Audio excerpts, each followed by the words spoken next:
I'm excited about this one because this is one of our 4-part series episodes on the 4 uncontrollables of property development. 4 uncontrollables are planning, lending, construction, and building control. Let's define what we mean when we say uncontrollables. The 4 uncontrollables are really important because they're so inconsistent. That is why they're uncontrollable. We cannot predict what is going to happen with it. You are in the hands of somebody else who has a different set of criteria to you. And they have different motivations and they have different rules, essentially. They are simply doing their job and that doesn't necessarily tie in with your goals. So let's start with building control, shall we? There are big differences between England and Scotland, so let's cover that as well. Let's discuss what the heck building control is and why it's important to us.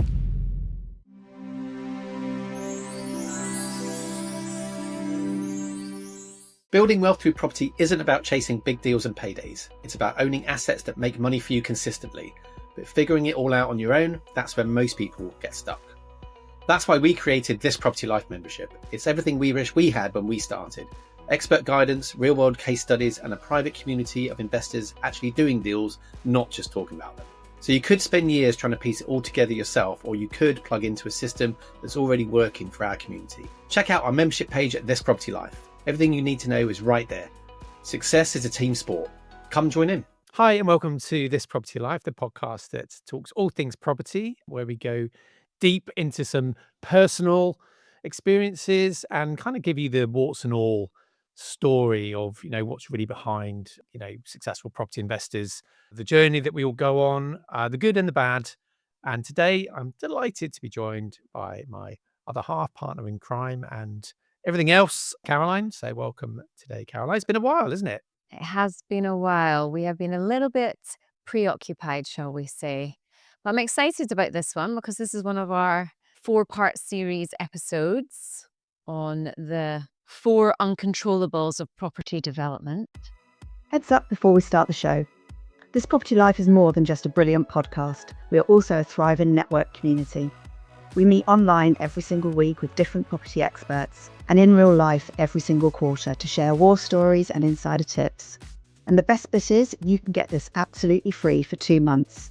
So head to the link in the description and start networking smart. So yes, Caroline, I thought we would do a little series within a series of the 4 uncontrollables when you're getting into property projects.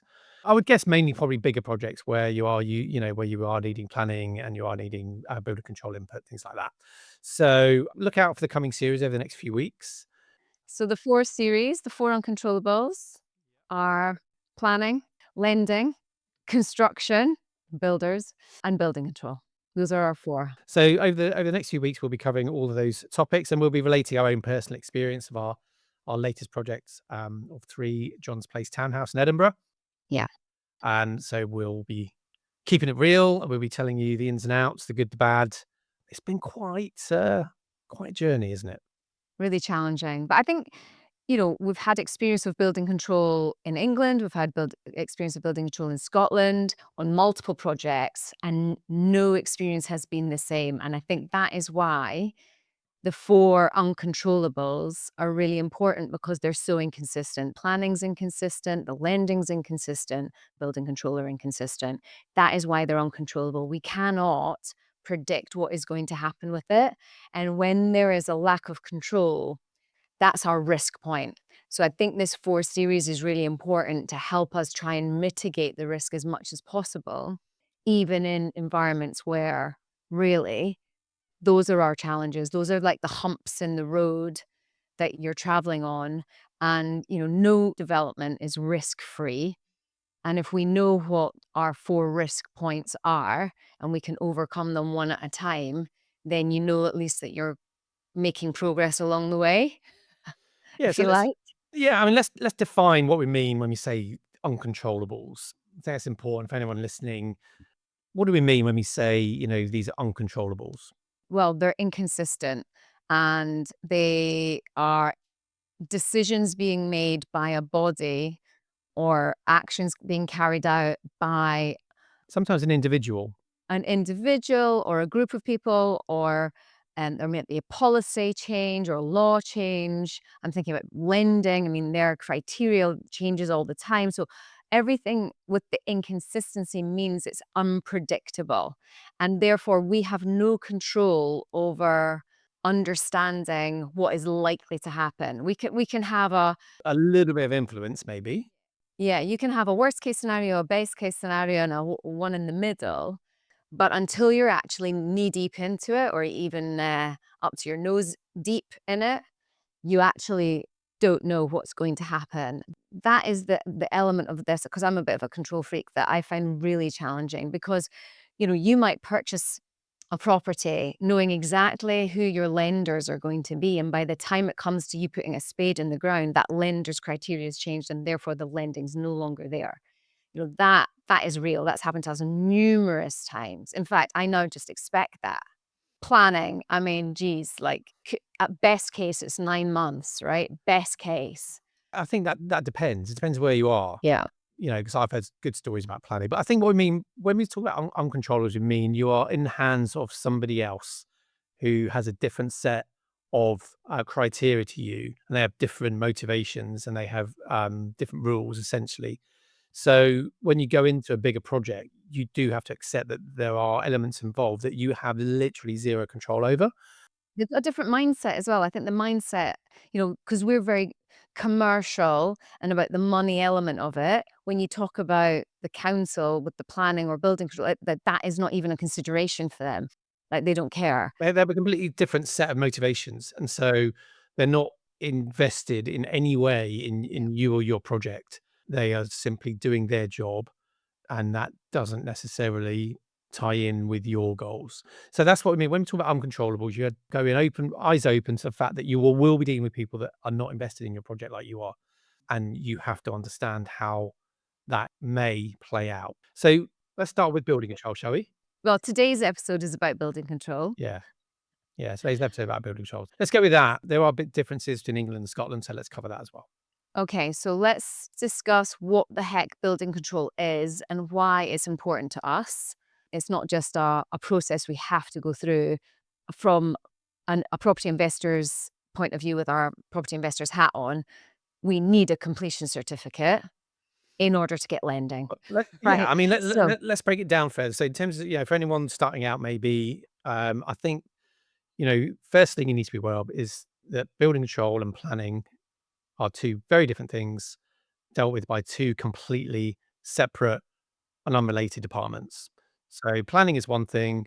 Planning is about permission to change the use of something, the land use, or the building itself, if you're in conservation areas, things like that, getting permission to do something to the building. Builder control is about how you do it and making sure that your building is up to building standards. So there's a general set of building standards.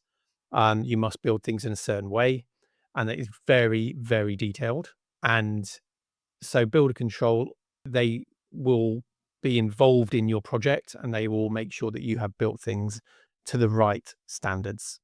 And at the end of that process, they will issue you with a building completion certificate, which you will 100% need if you're ever going to sell or refinance the property. So really important. really, really important. And I think it's something that often newer people into the market think it's all about planning. And whilst Yeah. planning, yes, you do need the right permissions, they often forget about the building control element. And this is really, really, really important. So we've had our ups and downs of builder control. Yeah. Do you want to talk about the differences between Scotland and England? Because actually, this is an interesting element to it, because in Scotland, building control is 100% the council, right? So the local authority of where you're doing your development, they are the ones that decide, right? Whereas in England, And I was going to say, you talking about it or am I talking about it? You said I was going to talk about it. whatever, I mean, you're the English one. You just crack on. Well, in the England market down south, In England, you can employ private building control which is great. consultants That's to great. run your project for you. Yeah, obviously you'll pay for that. We've done projects that require building control both in England and in Scotland.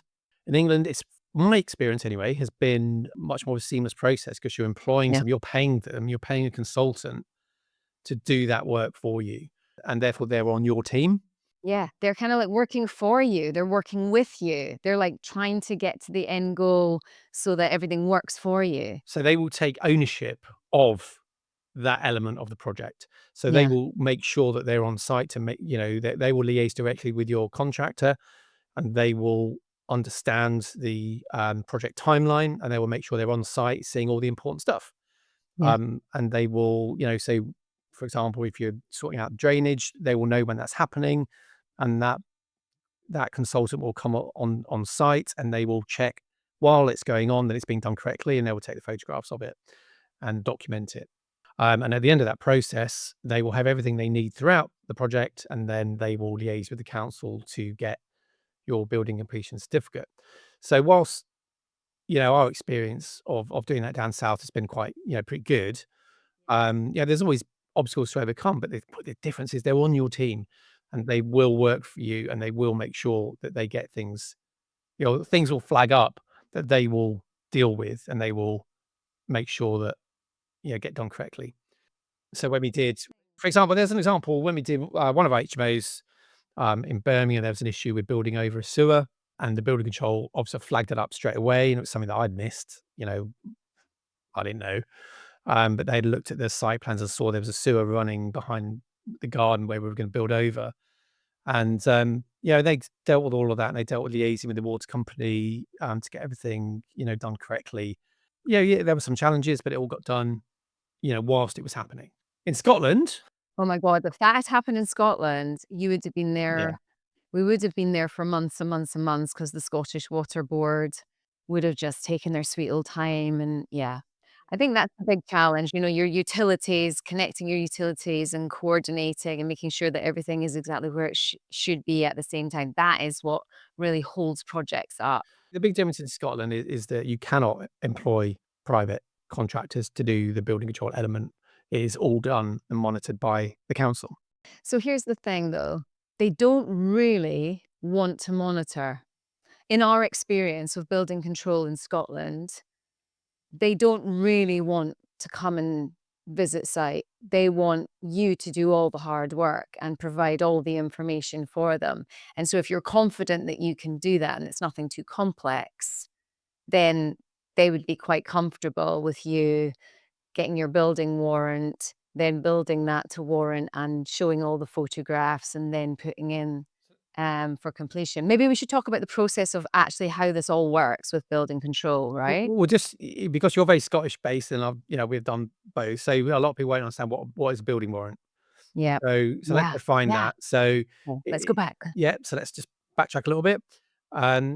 So in England, you engage I strongly suggest that you would engage a private consultant, and they will basically run that project for you in terms of building control. They'll make sure that the council has everything they need to issue that certificate at the end of the process. You're going to pay for that service. I would highly recommend that you do that.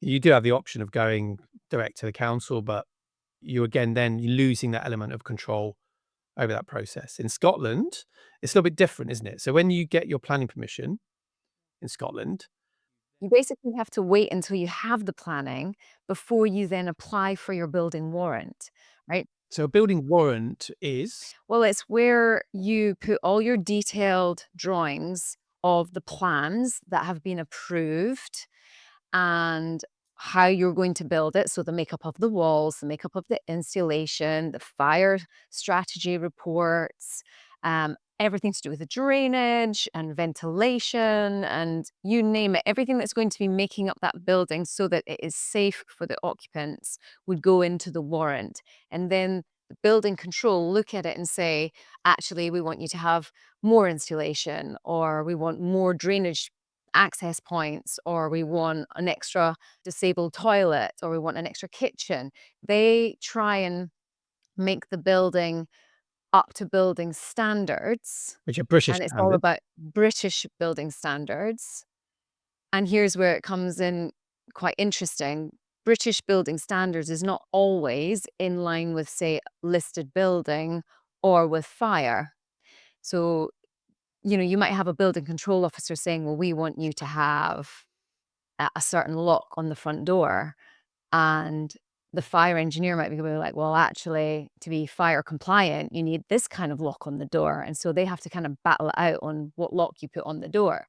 So building control basically set you a warrant. And by the way, the process of getting the warrant can take equally as long as getting planning. Yeah. So just to be clear what a warrant is. So a warrant is basically, you're basically telling the council how you're going to build it to the correct British standards. And they then have to look over everything, and there's like hundreds of pages of documents, and they will then approve that warrant if they're happy with it. But more often they're going to come back and query things and check things. And that process has taken for us 6 Months, months, months, months, right? months and months and months. Months and And months and months. technically, you should not start your build until you have a warrant in your hand. Lots and lots of people, however, start the whole process without the warrant, in the understanding that they'll get the warrant at some point and then go straight to completion. Now, Again, this is just in terms of the uncontrollables. This is an element of you're putting everything in the hands of the local authority, yeah, who have no concept of how, a project runs. A building warrant shouldn't take 6 to 9 months. It should take 8 weeks, but they're overworked, they're understaffed, they're part-time staff, building control officers we've dealt with like work 3 days a week, so something that should take 8 weeks takes 8 months. And yeah, as Caroline said, you shouldn't really start without that in hand. But again, this is just an element of, look, to a council, it takes 8 months. It is what it is. What's your problem? For a developer, it's like, but that's 8 months of financing a building that can't do anything with. It's just sat there. It's taken a year to get to planning, another 8 months to get a building warrant. So you're 18 months in to a project sometimes before you can even start. And that's just council inefficiency. But again, they don't really care. They're not invested, is what it is. Most people, however, will, having put a warrant in that they know is correct, will start. they will start. They will crack on. I mean, things that have held up a warrant, or things that building control have come back on for us, would be, putting in a disabled, a DDA bathroom in a building when, frankly, there's no way someone in a wheelchair, and this is where, again, the term disabled is interesting, because Disabled isn't this always physical. it isn't always physical.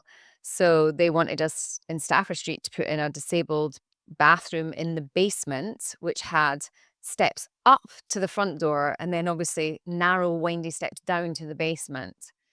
And that building control officer on that project was so anal about that disabled toilet. Like, she wanted to have, the light that shines into the bedroom if someone gets into bother while they're in the bathroom, in case the person in the room is deaf and can't hear. It was It's trying to it cover all these bases of yeah, disability, but, you know, really she was bothered about physical disability. yeah.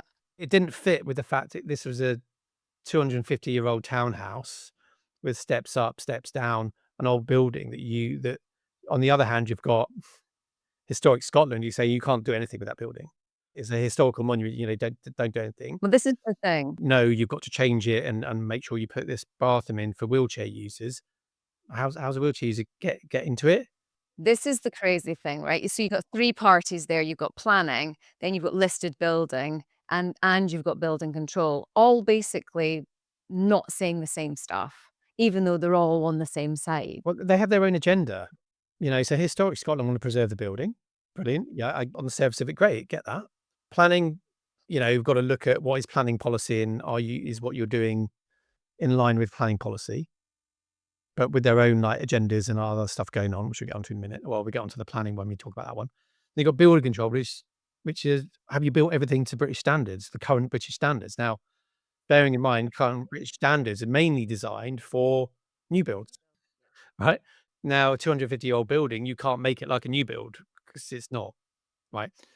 So there is an element of leeway between, okay, this is what we'd really want, but we accept that you can't always do that. But ultimately, you're coming down to whoever your applications, whatever desk that lands on, that's the person you're dealing with.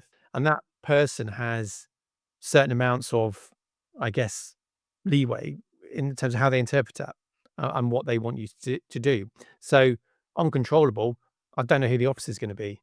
Correct. And you don't know what their anal thing is gonna be. I know what their So thing is going to be. Stafford So Street is all about the disabled toilet. At John's Place, it was all about the all fire. about fire, It all was about fire uh, safety. didn't even mention the other thing was, we needed to create space for a cleaner's toilet. So for the rights of people coming to do maintenance and cleaning, they need their own separate toilet. Even though you've got maybe 15, 16 rooms with toilets in it, they should have their own allocated toilet. So again, they can come up with whatever and you go, "Oh, okay, in order to get the warrant, I'm gonna put that in somewhere. I'm gonna find some space. Where am I gonna put that?" But for me, the biggest frustration is that we're trying to create modern, smart boutique hotels out of traditional townhouses. Okay, so really for that, you know, we would want to put in things like mini kitchens. We'd want to put in air conditioning. We'd want to put all these things that are modern, but it's just not worth the battle because getting something like that through planning, or even like putting a lift in, getting that through planning, No chance. getting it then if you get it through planning, getting it through builder control. We didn't bother putting. When we went to do John's Place, it was like, well, we've got a bigger building, we can put the mini kitchens in, Yeah. and we're basically advised building control would be an absolute nightmare.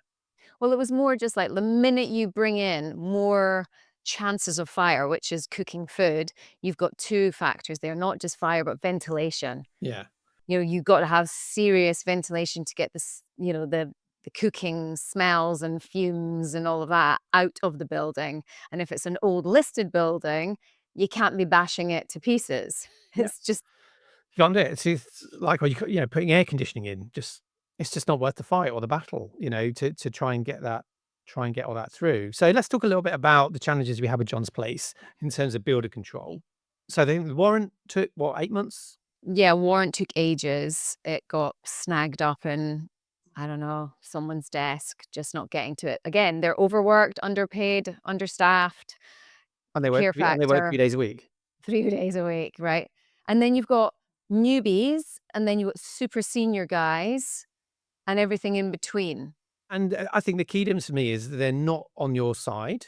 They're No, not technically on anyone's side other than they covering their have asses. to sign it off, right? They've got to cover their arse. So they're trying to cover their ass, right? But actually, in all the paperwork, all of the risk is put on you Yeah. as a developer. But yeah, basically, at the end of the process with the building control, you have to say, "I built it to the agreed standard," and I have to sign to say, "We built that to the correct standard, and therefore pretty much absolve building control of any insurance risk," right? So we have to jump through all these hoops to keep them happy so that they feel that they've covered themselves. But anyway, the risk's on us anyway. They put it all back on you. They put it all back on the developer, essentially, Yeah. that you have to certify that you did it properly, right? Yeah. And, essentially, when we did Stafford Street, right, our contractor, he controlled the whole process. He was a bit of a control freak, right? So he wanted to control the whole process.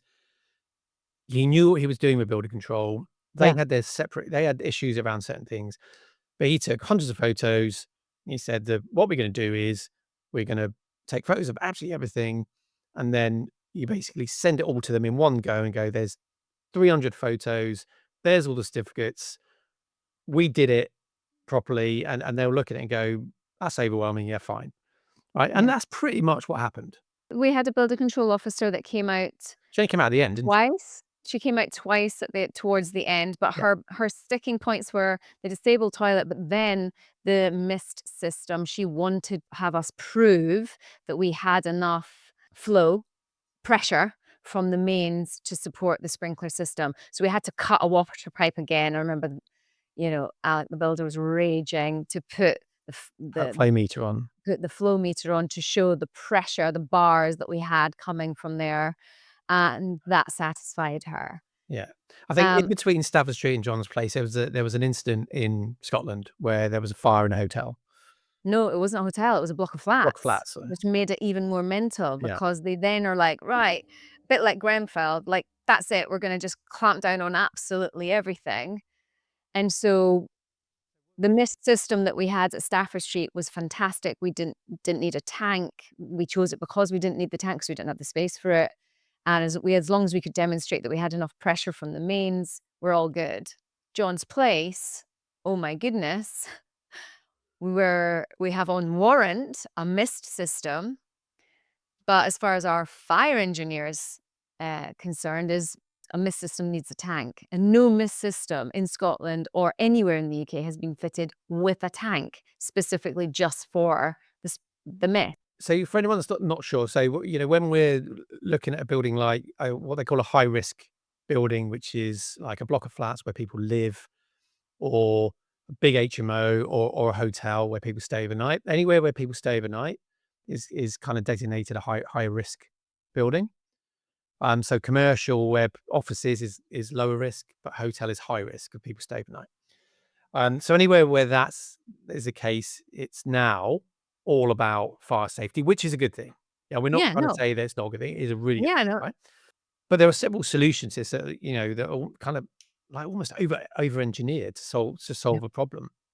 And a Yeah. mist system is like a sprinkler system, but instead of spraying water, it creates this mist, as the name suggests, that is more efficient at putting out any fires quickly. And it doesn't create as much damage, and you don't need a tank, right? So there's a lot of And the whole point of the system is it goes off water pressure, and you don't need a backup tank, yeah. okay? So great. Because it uses less water, but creates this fine mist that is more efficient at putting fires out before they take hold. That's the whole point of the system, and it's to buy time. Okay, so everything about fire safety is to get people out of the building. You're not looking for, they don't want people fighting fires using fire extinguishers. It's about buying enough time to get out of the Yeah. building, right? Yeah. And for a high risk building, you need to be able to give people 60 minutes, which is massive overkill, right? Because in our hotels, right, you've got a category L1 fire alarm system, which has sounders everywhere and sensors everywhere. We're linked directly to the fire service. We're linked directly to a 24/7 call out service. There are no fire extinguishers to either building. There's instructions for everyone is like, get out of the building if the alarms go off. There's Yeah. sounders outside or inside every room. Everyone is out of that building in 5 minutes. Fire Max. Yeah. service are on call. If the alarm goes off, they're there within 5 minutes. Yeah. Okay. Yeah. Yeah. Building They've control got want their you own to have, code. yeah, they've They've got got their own their own code to get the code. building. Yep. They've got instructions. They know exactly what they're doing. They're there 5 minutes, right? Building control want you to have 60 minutes of fire resistance, which is great. It's overkill. It's great. It's just in case anyone, isn't roused by a 120 decibel alarm going off outside their door in their room, or a burly 6'4" fireman kicking their door in and dragging them out. If they're still asleep, that's a bit of an issue, isn't it, really? But, that's the whole point. And all our building control officer was interested in, he didn't care about pretty much anything else until like the last minute, which I'll talk about, was fire safety in 60 minutes. Yep. 60 minutes fire resistance in the building. But also each little compartment, so each room has its own self-contained 60 minutes, right? So it can't be, 60 minutes throughout the whole building. It's got Each to be sleeping little. compartment has to be 60 minutes, and the fire exit route has to be 60 minutes. Totally get all of that. Brilliant. Obviously, with our building, I've talked a little bit about it on previous podcasts about, contractor issue. We'll talk again on a separate episode about that. But essentially, our building control officer that came in, he came on site quite early. And this is the kind of where it seems that, they're not on your side. They're not working for you. And he made a comment about, we thought there was maybe an issue with a certain element, I think the fire collars on the pipes. So when you've got pipes going through ceilings, you have to make sure they've got fire protection on them called fire collars that stop fire spreading between floors. Fine, that's in the building warrant. And we thought he was coming to look at that. And then he made a comment about, well, that's not your problem. Your problem is the gaps behind the stud wall.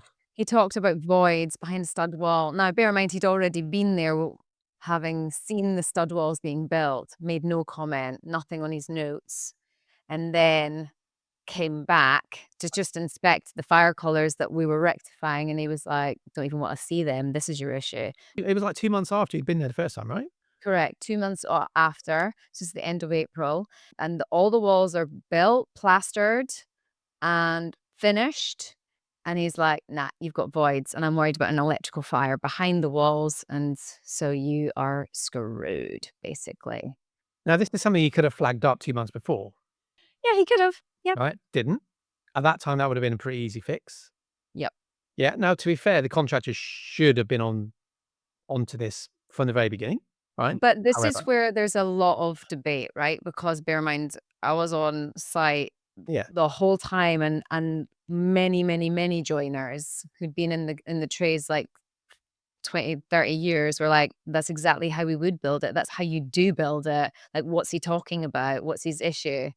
In the basement, yeah, there was a problem. The basement needed fixed. The problem was, of course, we were working top down on the building, and when he came, the basement was the least finished. So he saw that in its rawest form when it wasn't at its best, and we hadn't done all the stuff that we should have done. When I say we, I mean the contractor.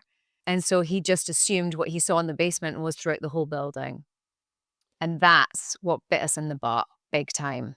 yeah, And the builder hadn't been taking enough photos to prove otherwise. yeah, So because we have got no evidence of how we've built the walls anywhere else, then we have to show him that we are ensuring that everything is done to standard. At this point, he's also picked up on the fact that the builders only used 12.5 mil plasterboard on the ceilings when he should have used either 2 sheets of 12 mil or a sheet of 15 mil, and plastered on top. So his spidey senses have been alerted to the fact that the wrong plasterboard has been used on the ceiling. Then he's seen the voids in the basement, and he's just gone, shit, this place is, been built wrong. And so that's where our problem started.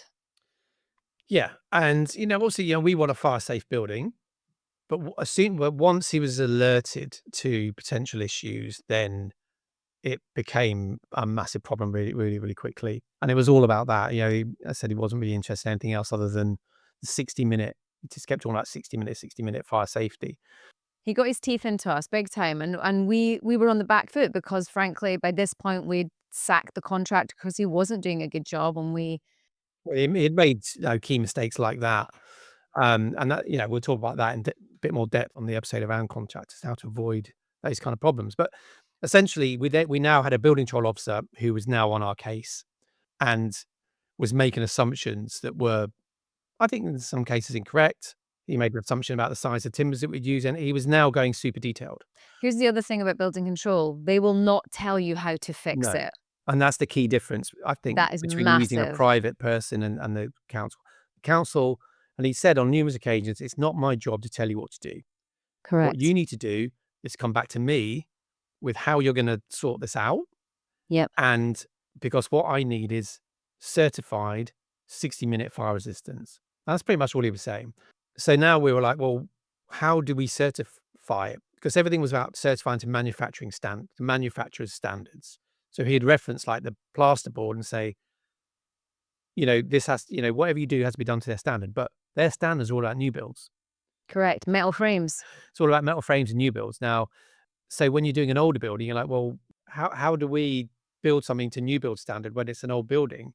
So now we've got this kind of problem of how do Well, we it's certify retrospective work on an old building when the officer wants new build standards?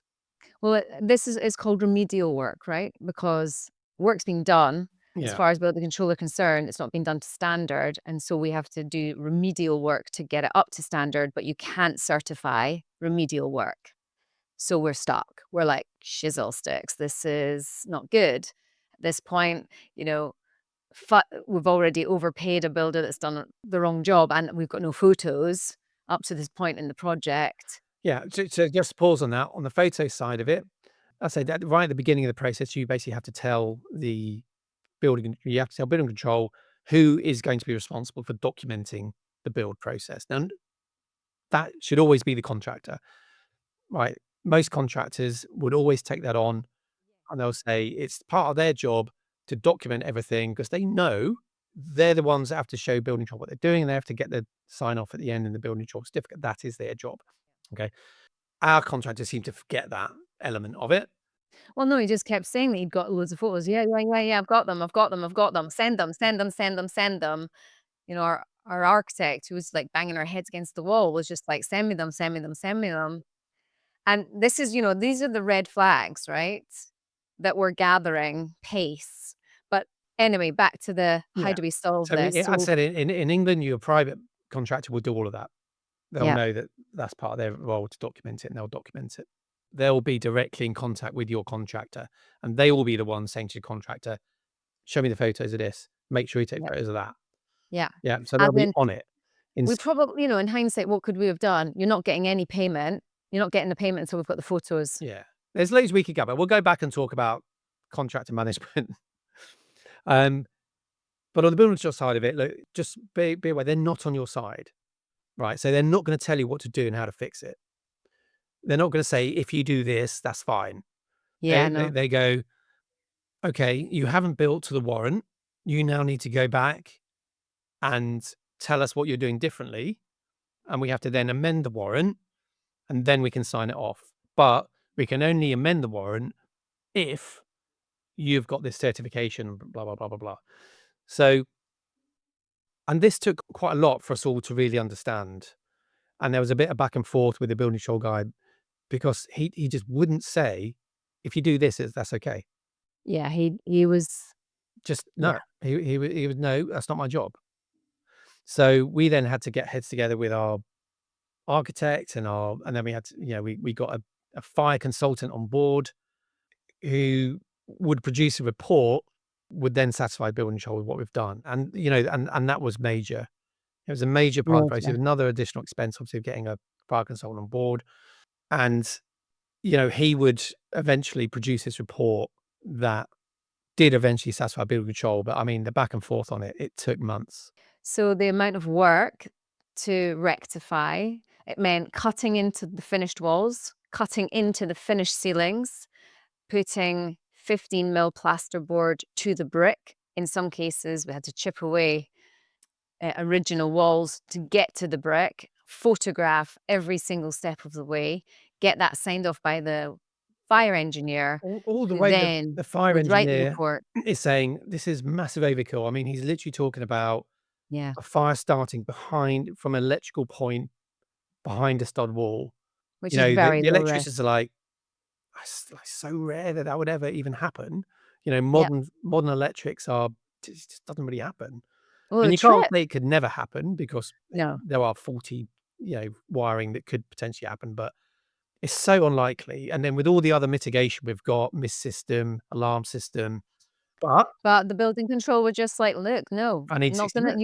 you can't rest everything on the Mist system." So we were faced with, we had 6 joiners for a period of about 5 weeks, full time, butchering rooms that were already finished. Yeah. I mean, at Cost one us an point e we were looking at having to tear down probably half the building and redo it, yeah, that which would have yeah, been I catastrophic, but that would have been bad, yeah. very bad. Uh, But and I we mean, literally just refinanced yeah. with a new lender at this point, so we were like, "Oh, wow, I'm at okay." pains to say that we're not, we're not saying the building control officer was wrong. He's not. He's doing his job. Yeah. He's doing his job. What the point we're saying is there's massive inconsistency between Yes, the two huge. experiences we've had, and the fact that it's not their job to help you, and they won't throw you a bone.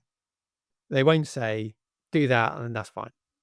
They're like, Well, with the "No." plasterboard in the ceiling, we went and said, "Well, if we put this fire paint on, would that be okay?" And he was like, "Cool." And I know an email, he was like, "As long as you've done it to manufacturing standards," Yeah, that is their favorite phrase.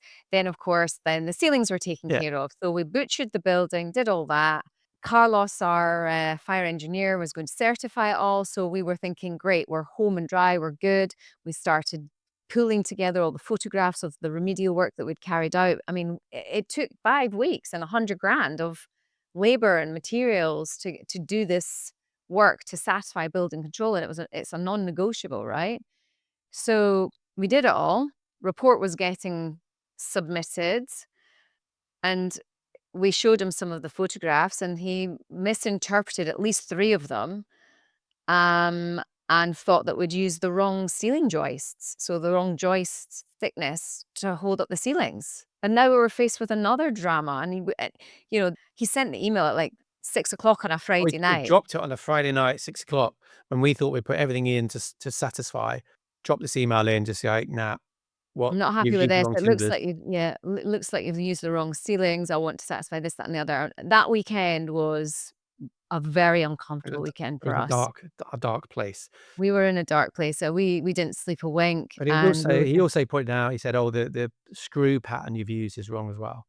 oh, yeah, I mean, yeah, Because he if you was really going for us. because if you look at building control, there was a certain way for certain types of board that you have to put a certain screw pattern on to achieve, the manufacturer's spec. I would wager you could go to any new build property anywhere in the country and inspect the screw pattern, and it wouldn't be 100% correct, but there you go. That was an uncomfortable weekend, that was, and so the solution there was we just got the fire engineer out, we got the building control guy out, and we were like, "You guys have just got to battle it. You just guys have got to battle it." But we also had to prove, like, we didn't buy any of the timber that he was saying that we'd use. We showed all the reports that said we didn't buy any of that timber. There's none of that there. It's all the correct size timbers. So all of It was that, actually really tricky, and this is another lesson, is when you're taking photographs of the construction of your stud walls or whatever, it's a good idea to have a measuring tape on the timbers when you take the photographs to prove it, because obviously photographs can be distorted. And how could he think that we were using 50 by 50, which is square, when we were using, oh my God, it was like 120 by 50, 125 by which is like 50. 125 by 50. I mean, it was so different. And I'm looking at the photo going, that is really obvious. And then somebody was like, well, if you screw your eyes up, it could be 50 by 50. I'm like, what? Again, that's So, a lesson is, yeah, again, in measuring tape. England, your building control officer would do all that. They would have a measuring tape and they would make sure it was all done properly. And a good contractor who's aware of everything would obviously also do that. It shouldn't really come down to, and this is kind of my thing for going forward, is if we ever do this, again, is, we shouldn't really be involved because we're not No. contractors, we're not builders, right? So we haven't got that level of detail of, what should be in the photos or not. So we've learned huge, huge lessons from this. In the end, we've finally got it over the line. We Yeah. satisfied everything, As of yesterday. but So, yeah, it took weeks. It took weeks and weeks weeks and and weeks weeks and and weeks. weeks. Mum. And actually, it got to the stage where we were in such a heightened state of anxiety about it that we were like, we just have to compartmentalize that in our brains that it's going to work out okay, because the alternative is just not palatable on any level. So we have done everything possible. And at the end of it, after all that, we have to still sign off to say, yeah, we did everything correctly, and it's all on us anyway. Don't worry about it, building control. We'll take that risk. And the fire consultant, again, did a great job for us. He's about, well, I've got to be able to sign it off with my insurance. It's all comes down to insurance. Like, whose insurance is at risk here if something goes wrong? And look, of course, fire safety is massively important. At no point will we ever trying to cut corners on fire safety. It's the number one. Yeah, fundamentally, this whole drama really was because we chose I say The we, wrong. I chose the wrong contractor. That's the bottom line. He was just not equipped. He was cutting corners. He was And a fly by we night. didn't see that because we're not contractors and we're not building control experts, which is why, you know, making sure that you have someone that is that on site. Yeah, Now, again, in England, great, you can use a private person who will be there and they will check everything so that it's a bit more of a seamless process. I'm sure things still go wrong. My advice would be don't cut corners and try and save money by not using a private consultant. Use a private consultant. yeah. Scotland, you can't. So you have to make sure that your contractor is, you know, and even like if people say, well, didn't what about the QS issues in their job? It's like, well, No, QS isn't about quality. yeah, QS is all about quantities, yeah. as in, has the It, work been done that this guy says he's done? it's got Not about the nothing. It's level not of their it. job either. No. So I guess building control woes aside, they are an important element of a development. And if you have the right people in place, it does mitigate any risk of building control being unhappy. I mean, our fire engineer really made us feel better because he said, oh, yeah, Ibrox, the Rangers stadium, was pretty much nearly finished. And building control went out there, checked a couple of things, and the whole thing needed to be ripped down and redone. So we were all like, And actually, they found a solution to that. So he said, yeah, look, if we can find a solution to that, we'll find one for here. And Yeah. in the end, to be fair, he absolutely did. It did take a lot of work, a lot of extra cost, but it's be aware that building control is such an important part of the project. You have to be on it from day one. And our biggest mistake was not taking ownership ourselves and documenting everything. Now, we shouldn't really, as owners of the building, really have to do that, but you know, someone has to do it. And if your contractor isn't doing it, and there were red flags early on that we probably should have recognised when we asked for photos and they weren't forthcoming, Yeah. is like, well, you're not getting paid until I see the photos. If you haven't got them, you better go and take down what you need to take down and get them. Building control do have the power to come into a building and say, open up that wall for me right there. And it's decorated, beautiful, all finished. Open up that wall. Now, there's little tools that you can use, little cameras that you can bore a hole, Yeah. put a little camera in that, can show the fire caller or whatever it is that they're looking for. But, based on what we had done, we were like, I'm not willing to allow him to open up any walls. So that was the kind of prerequisite I gave the fire engineers, would say whatever you need to say to him to satisfy him so that we don't have to open up walls, because we've redecorated this place and built it about 3 times. But he could easily have said, take it all down. He could have done that. But then, just as a kind of last note on that is, when they're in the building, they might see something else. So as they were coming out, he was in our building. We just got all the fire stuff, like he was agreed and happy with that. And then literally as we were going out the door, Caroline mentioned something about our door closing system, and he was like, I'm not sure that's correct. So we were using like a maglock. Because we're an unstaffed building, so we need to make sure we have really good security on the door so that the door closes as people exit. Our experience at Stafford Street meant that we knew that really a maglock system was the only way really to do that. And the best security is a maglock bar, door closes, and that's got a 300 kilogram resistance on it. So that door is not opening because they're very tight, very, very secure. As he was leaving the building, he was like, I'm not sure that that's correct. I think British standards say you have to have a mechanical latch.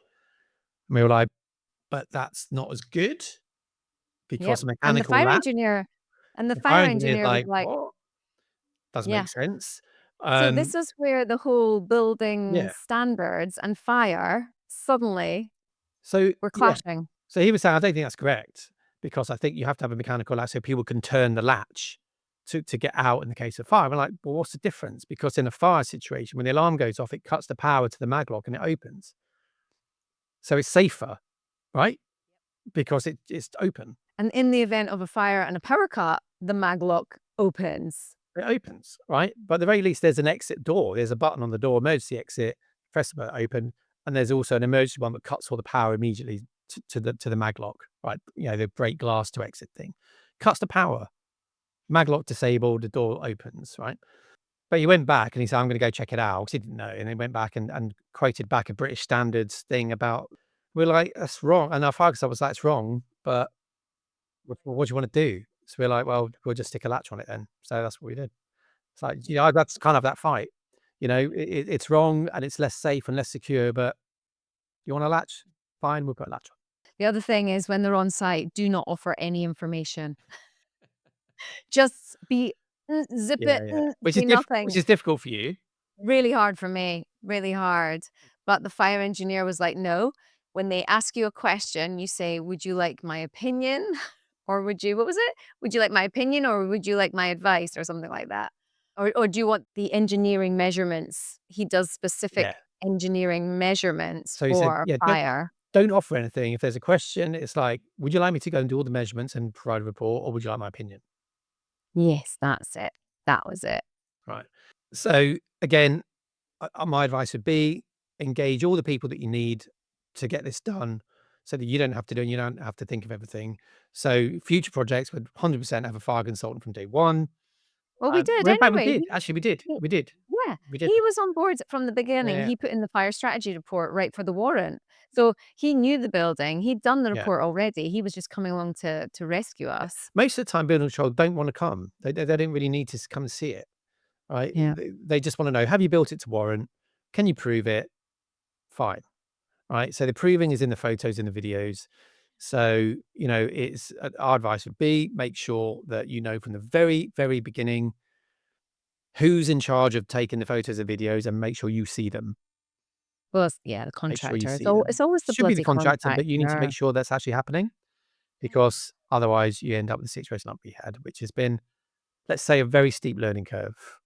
But Yeah, I mean, look, 27 years experience, and that was an absolute shocker. And we had we had a fire engineer, we had a building control guy, and we had a number of joiners all say the same thing. In my 20, 30 years in the business, I've never seen this.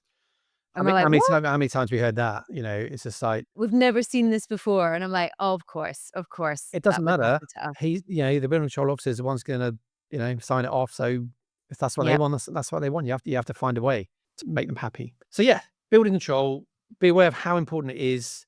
In Scotland, understand that, it's an additional process that could take months before you can even start building. So you have to Yep. plan for that, factor that in. In England, Yep. you can use private people. It's amazing. Use You them. just say England's better. It is a lot easier. I mean, that's why we basically did so much of our development experience cutting our teeth in England, is because it is more straightforward down south of the border. In Scotland, that's in this industry, listening to it, it's a nightmare. It's an absolute nightmare, because it is all on the council people, and for whatever reason, they have massive backlogs. Everything takes forever, but they don't care, and that's my biggest problem with it. They don't care. They don't have any concept of, well, I'm funding this building for 18 months potentially before I can even do anything, and then it could be like 2.5 years to get a project done. Mental. Anyway, but that's for the bigger stuff, right? If for those of you doing the HMOs, then, you're probably doing them south of the border anyway. So building control should be relatively straightforward if you've got the right guys on side. So just be aware of it and make sure that you understand the building control process and that you're on top of it. So Oh, and when you get the completion certificate, make sure it's in a very safe place, because you're going to need it if you ever you're gonna, sell or yeah, exactly. refinance. You're going to need it if you're selling or refinancing for sure. Look forward to the next in the Whew. series. Well, we got that off our chest. So that's building control. Part 2 will be coming soon. So look out for that. And in the meantime, if you want to join our community, come and have a chat with us. We run regular online networking events and in-person networking events at This Property Life. So come and find us at thispropertylife.co.uk. Connect with us, have a chat with us, send us any questions, and we look forward to seeing you again soon. Take care.